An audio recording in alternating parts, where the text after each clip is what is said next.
ആത്മോപദേശ ശതകത്തിലേക്ക് സ്വാഗതം. ഇതുവരെ നാം ഒരു വസ്തുവിങ്ങറിഞ്ഞീല, അതിസുഖമെന്നനിശം കഥിക്കയാലേ, മതി മുതലായവ മാറിയാലും ആത്മസ്വതയഴിയാതറിവെന്ന് ചൊല്ലിടേണം.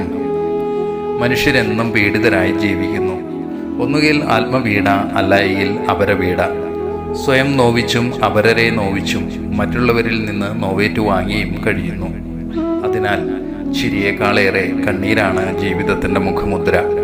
അപൂർവം അവസരങ്ങളിൽ മാത്രമാണ് നാം ആത്മാർത്ഥതയോടെ ചിരിക്കുന്നത്.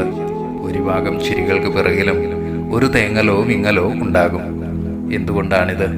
നാം എപ്പോഴും അന്വേഷിക്കുന്നത് മാനവസുഖമെന്ന മായാമൃഗത്തെയാണ്. ആ യാത്ര അനന്തമാണ്.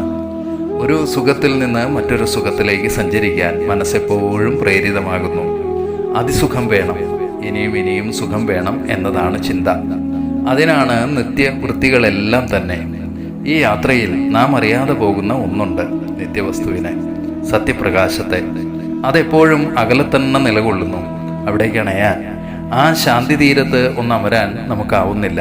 എന്തുകൊണ്ട്? നമുക്ക് ഉള്ളിലുള്ള മനസ്സ്, ബുദ്ധി, അഹങ്കാരം എന്നിവയാണ് നമ്മെ നയിച്ചു കൊണ്ടിരിക്കുന്നത്.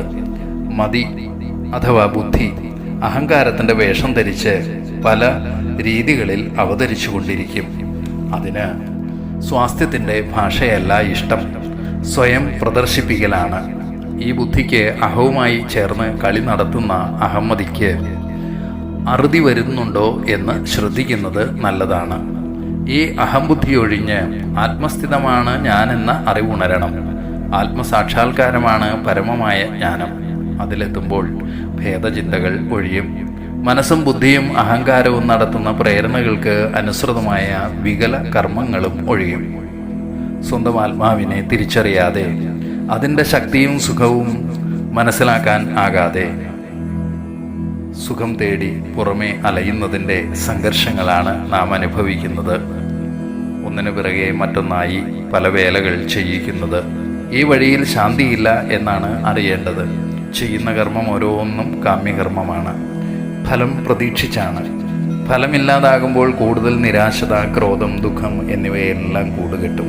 അതിനാൽ അഹംബുദ്ധിയോട് ഇനിയും കളി തുടരാൻ അരുതെന്ന ശക്തമായ നിർദ്ദേശം നൽകുകയാണ് വേണ്ടത്.